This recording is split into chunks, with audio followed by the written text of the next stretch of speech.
Hey guys, it's the 23rd of April 2013 and it's Drutter. I just thought I would do a video on shortages. Some of the stuff is a bit of a repeat, so I'm not trying to bore you or anything. If you've already heard me say it, just skip ahead. But I think that we are in a situation where it's resembling shortages, at least in some areas, so I think it's good to talk about it right now. And also I have some local data available just in this afternoon, so I thought it would be pertinent to put out a video.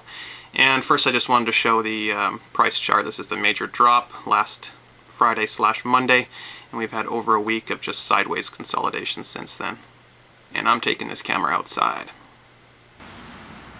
The US Mint put out some new data today, and at the current pace, Gold Eagle sales in April will total 240,000 ounces, which is 26% higher than the previous all-time record month, set back in May of 2010. So that is a significant increase over the previous all-time high. And it looks like personal small-time gold buyers are behind that incredible surge in sales. The 1/10 ounce Gold Eagle is leading the way, it appears, so much so that the Mint has announced today they're no longer accepting any orders for that coin. And there's a link down below. So there has been a partial suspension of Gold Eagle sales only in the 1/10 ounce gold coin at this time. But of course, restrictions in what you can buy, delays, that kind of thing, these are all pointing towards shortages. This isn't an outage. There is still gold available at the US Mint. It only is a shortage this time. You can't get everything you want, and the things you can get that you want are on delay, and most things have a high premium as well. All signs of a shortage. Let's talk Silver Eagles, which were also updated today. So far in the first 1/4 of 2013, the US Mint reports selling 17.5 million Silver Eagles. That was the amount sold in the years 2005 and 2006 combined, just in the first 1/4 of 2013. Sales this month of Silver Eagles will total 4.2 million ounces at the current pace, which is 49.5% higher than the previous best April, which was in 2011, right when silver hit $50 an ounce. I have here a tube of maples, and I got this today. I paid $32 a maple today, and I was very, very lucky to get this tube. I talked to one of my major suppliers here in the Vancouver area today, and I asked him, how's it going with your supply? And he said, it's not good. Now, a little background on this guy. He doesn't exaggerate. He's an old dude. He's been in it for 33 years. He's seen everything. He was there for the Hunt brothers. He said he's never seen it this bad, ever. I said, what do you got? What's available in Vancouver? He said, there's nothing available. I said, what do you mean by nothing? He said, I'm talking gold and silver. There's no gold, there's no silver. Anyone else from Vancouver can corroborate this story. I'm not making it up. I'd like to bring my camera in and interview the guy, but he's, very internet not savvy. He doesn't want to do anything to do with the internet. And he doesn't like, cameras in the store and that kind of thing. He's an old-fashioned dude. I'm not making it up, though. Anyone else from Vancouver, I have several subscribers from Vancouver, they'll pop up and they'll tell you. They'll say, yeah, that's right, I called Border Gold. They didn't have anything for me. I called, whatever, J&M Jewelers or whatever else we have in Vancouver. Vancouver Currency and Bullion Exchange, those are the big ones. They do not have any silver available. They don't have any gold available. No eagles, no maples, no silver, no gold, no bars, no coins, no rounds. Nothing. Now, of course, that's not to say that there is not any silver or gold available. If you want to pay a very, very, very high premium, you can probably find something. If you want to wait, you can probably find something. If you want, scrap, if you want bits of jewelry and stuff, yeah, it's there. But, investable, easily obtained, bars, coins, and rounds in gold and silver are both completely sold out, and everyone has already sold forward anything that they're going to be getting in the next couple of weeks. So the supply has gone, almost to zero. Not to zero, but almost to zero in Vancouver.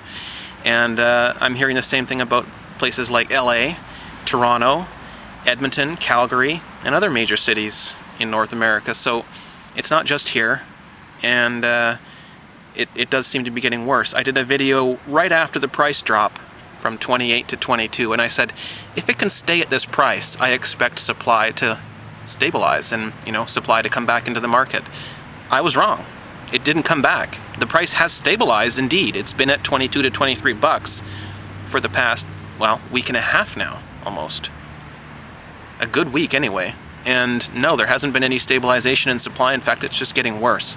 So, if the price goes down from here, what are we going to see? I would imagine we will see something similar to when we went from 28 to 22. If we go down from 22 to 20 or 18, we will see further restriction in supply. Now, if the price stays stable, I don't really expect anything to change, and I think that shortage that we're seeing will just, continue on. And if the price is to go up from here, all bets are off. There could be some panic buying as people say, oh, the bottom's in, I have to buy. So really it's hard to predict, obviously, but all we can say is where we are now, and where we are now is a shortage, at least in Vancouver, and probably in other places as well. Now, I do have some notes on shortages, and I want to talk about that, because people get very emotional about this shortage thing. You do a video where you even mention the word shortage and you lose subscribers, and you get people giving you thumbs down, leaving nasty comments, all that kind of stuff. I don't care. Go ahead. That's fine. That's what the comments are for. That's what the rating system's for. And if you unsubscribe, then that's great. But I do want to talk about it just because it is an emotional issue. I did a video a while ago, can't remember exactly when, probably a few months now, on shortages. It was called "What is a Shortage, and Are We in One Right Now?" And I concluded that we are not in a shortage right now. That was a few months ago. And I defined a shortage at that time as a deficiency in quantity, which makes sense. Everyone, but I think it's useful to define a word if you're going to talk about it. And, there'll always be a little silver available somewhere. I talked about that. You'll get people commenting when you talk about shortages. They'll say, I bought silver the other day. There's silver. Yeah, there is silver. Of course there is. There's always going to be silver. Think of anything that there is a shortage of, and you know that there's a shortage of. Does that mean that there is none? No, it just means it's really hard to get. At some price, you will find a seller for anything. I can say I want to buy the Empire State's Building, and if I had enough money, I could buy that thing. Another thing about shortages is they're localized. A shortage is only in one area, and it doesn't necessarily mean that there's a shortage everywhere. It is a global market. The world is a global marketplace now, but things take a while to move around. So if you buy up all of the, say, Beanie Babies in one town, there will be a shortage there for about a week until supply chains can normalize. So there can be a shortage of anything in an area, and it doesn't necessarily mean there's a shortage worldwide. So to say that there's a shortage of bullion in Vancouver is absolutely true at this point in time. That doesn't mean there's a shortage everywhere in the world. Of course there isn't.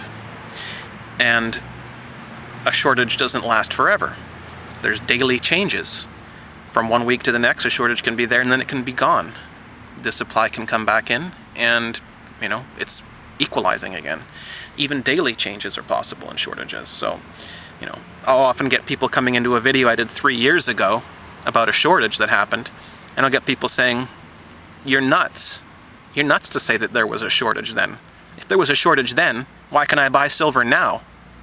Well, because there isn't a shortage anymore. It doesn't last forever. Shoot, something I forgot, and I'll have to insert this in after. When there's a shortage of something, it doesn't mean that there's a shortage of something similar to that thing. And it seems like that should go without saying, but apparently not, because you can say that there's a shortage of, 1-ounce maples in an area, and someone will say, wow, there's no silver at all in the area? No. I said there's a shortage of silver maples. You have to be very specific on what there's a shortage of. Maples and, say, 1 ounce rounds that just are, from some mint somewhere, are not exactly the same thing.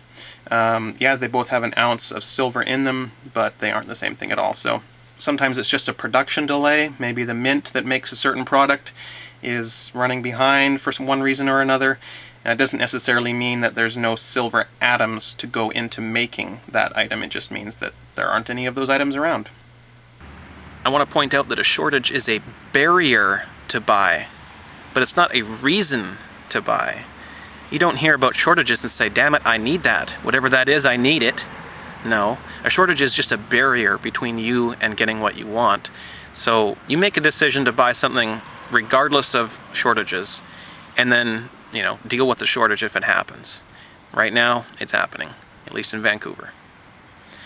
And a shortage of precious metals in a region is a problem. A lot of people like to say, so what? So what? It doesn't matter.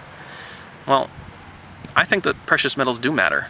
I think that when they're not available, there's no real store of value for the people. Banks, they can get a hold of whatever they want to use to store their value. But the average person, if you don't have gold and silver available in your community, you're limited to, stocks, bonds, savings accounts, cash, that kind of thing. So when there's no precious metal at all in a region, I do think that is a problem, and it does bear reporting on it. No alternative to fiat. Fiat's just riddled with problems. Inflation and the loss of purchasing power is just one, but there's a lot of problems with fiat money, and if a society only has access to fiat money or fiat currency, that is a problem, and it does need to be reported on. And, I don't discuss this to cause fear. It is a potentially frightening issue, sure. It is a potentially, it can affect people's finances big time, because there's a lot of people that are moving a lot of value around in precious metals and in cash, and from one to the other. So when this happens, it can affect those people greatly. So, yeah, it is an important issue. It is a potentially frightening issue, but I don't talk about it to cause fear. We can't just ignore things that are scary, put our heads in the sand, as long as we don't know that it's there, it won't hurt us. Not necessarily true. So I think it's best to face things like this head on, talk about it, keep our eyes open, and you don't have to get scared about it. I hope this discussion was useful, and I hope the information is helpful to someone. Now you know what the silver and gold bullion market is like in Vancouver, BC Canada, at least today. And who knows what's going to happen tomorrow, and who knows what's happening elsewhere. That's for someone else to report on. But for now, talk to you guys soon.